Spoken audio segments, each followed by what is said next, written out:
Welcome to Darts Gear. Today, I have chosen a somewhat provocative title, as there is a lot of advertising blah blah and some things that seem to be deliberately left unaddressed. This is the impression I get at first glance, when I see how quickly the board shows holes, how the sisal comes out, how it gets discoloration in the bright areas, and that it is not only inspired by Winmau, but also infringes on a patent. I would like to address this in this video, and in the end, also explain why no one can top quality and durability of a Winmau Blade 6.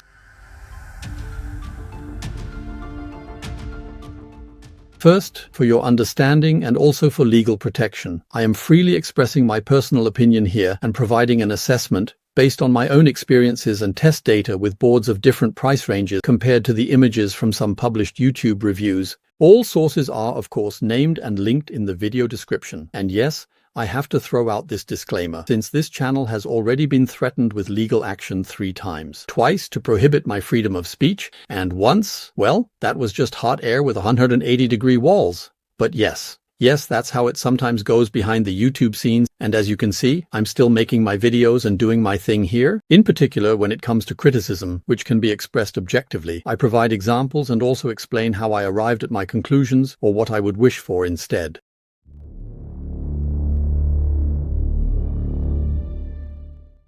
First of all, I have really never experienced a dartboard launch that is announced so grandly, but is not available at all. Pay today and receive it in 2, well actually in 1.5 months. For what reason? Apparently, it is available after all. Or where do the boards for the senior series come from, which we see everywhere on television? Or the reviews that are popping up like mushrooms, so there are quantities. Nevertheless, you as the end customer are expected to spend your money today, maybe so that you don't get the idea of getting a readily available Winmau board or even the newly introduced boards like the Shot Bandit or Bull's Advantage during this time. I definitely find that a bit strange in terms of marketing.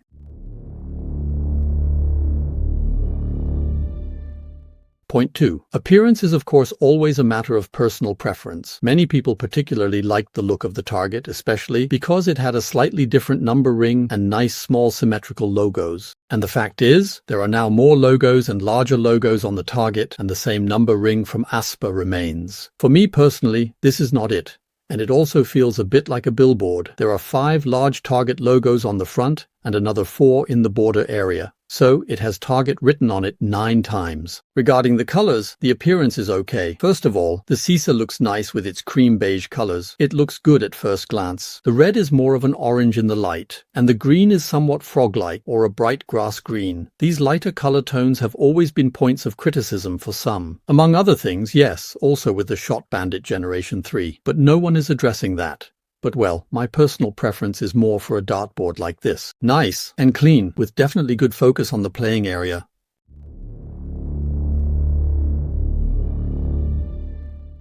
Point 3. So from whom did they copy that? It is obviously the case and only one person is mentioning it. Again, the Rotalocks. Well, that was a slip of the tongue, although it is true. The Rotalock system for securing a dartboard is patented by Winmau. This patent runs until next year, and Target copy it 1-to-1 and call it. Anyone can gladly check the German Patent and Trademark Office. The link to it is also provided below in the video description, but that's really quite obvious. Anyone who has ever hung a Blade 6 triple core will immediately notice upon seeing the board that it has a rear foil. It also has the triple core carbon, and these fixing screws, as well as the central screw, which has always been the typical feature of the central screw of Winmau dartboards. This could also possibly be a reason why the TOR Dartboard has not received PDC certification, and likely does not meet the expected quality standards. Point 4. And this brings me to the most important point of all. Because looks are nice and good, but quality and durability are what really matter when it comes to a dartboard.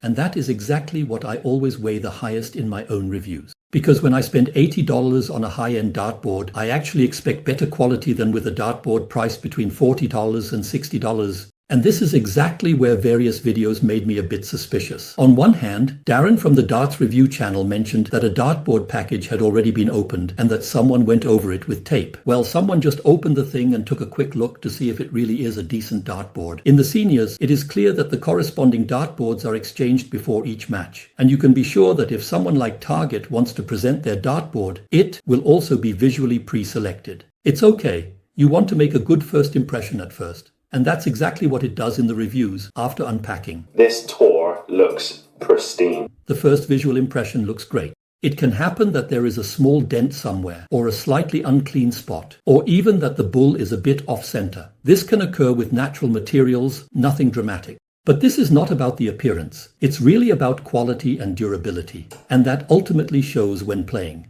Here, I found a couple of insightful points from Neil and Dart Postie. Nothing too much.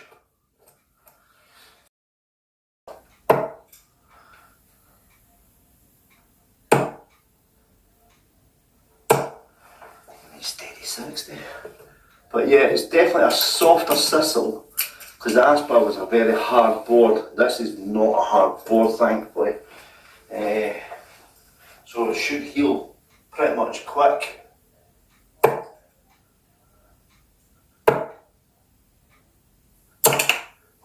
look at that.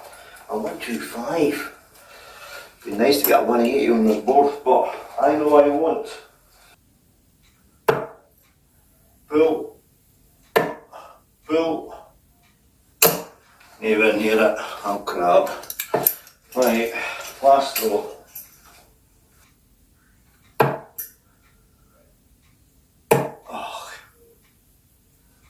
Oh, big 26. We'll leave it at that. Right, pretty close up with what I've just thrown so far.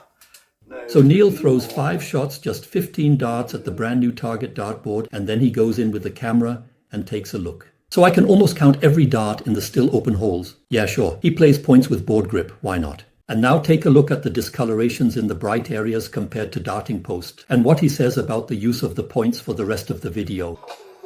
The chrono point has just pulled out a fibre. So here we go, there's a fibre there, caused by the chrono point. Rub it better. Still a little one there. Oh, there we are. Completely gone, but I'm not playing with the chrono points anymore. In short, he prefers to avoid these board grip tips as they directly pull the sisal out. Now I don't know, of course, if this is just a selection of short scenes from the video editing, but it is what it is. How would you now evaluate the quality based on these excerpts? And definitely take a look at the detailed reviews of the linked videos for the overall impression. In any case, I got the impression that there isn't very good quality for perhaps a slightly too high price, which currently fits with my experiences with the Shot Bandit Generation 4 as well as with the Bull's Advantage 701. Softer dartboards which are also more prone to damage, just like when you use tips with grip. And the reason for me is the following. Actually, 2 reasons.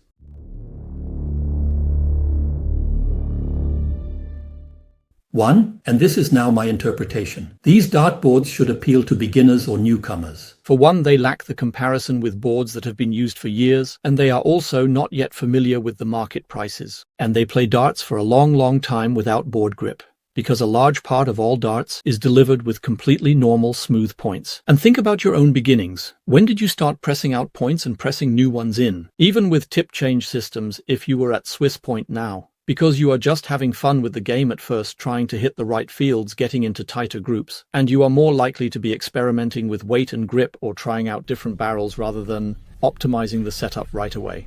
And reason 2. And here I return to my title of lower quality at a higher price. Target writes something like the NDG sisal, meaning sisal from Madagascar, an island off East Africa and indeed one of the sisal exporting countries, which has been in decline for years and particularly has lower quality in 2023 and 2024. And this can be factually verified. Sisal has been traded worldwide, and there are banks as well as economic reports. For example, a market report from Wilhelm G. Klassenbank states that 80% of the population of Madagascar lives in extreme poverty. Climate shocks, such as more intense storms and longer droughts, are one of the main reasons for hunger and poverty in the country.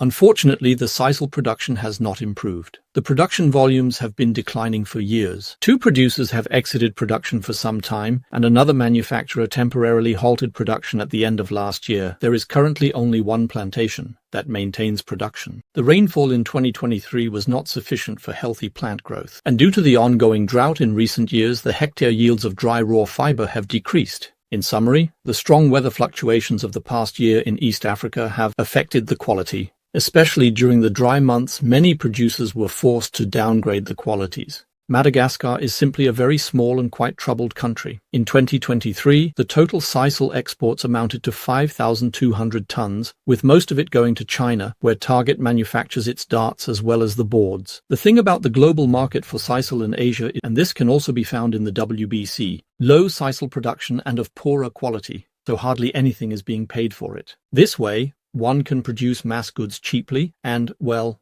it can be sold with very good profit margins.